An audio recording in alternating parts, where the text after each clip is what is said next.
আজকে অস্মিতের বাবা বাড়িতেই, তো ওই কারণে সকাল সকাল আমরা প্ল্যানিং করলাম দুটো স্কুল দেখে আসব। কেননা এই বছর তো অস্মিতকে হাই স্কুলে অ্যাডমিশন করাবো, তো স্কুলগুলো দেখে রাখা দরকার।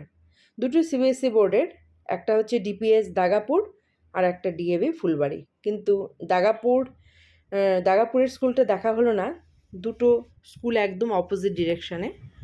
তো চলে এলাম ডিএভি স্কুল ফুলবাড়িতে।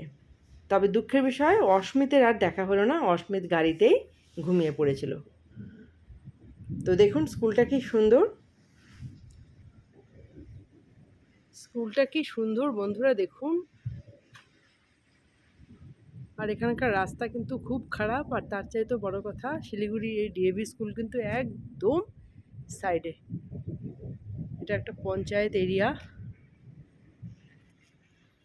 কিন্তু স্কুলটা অসাধারণ।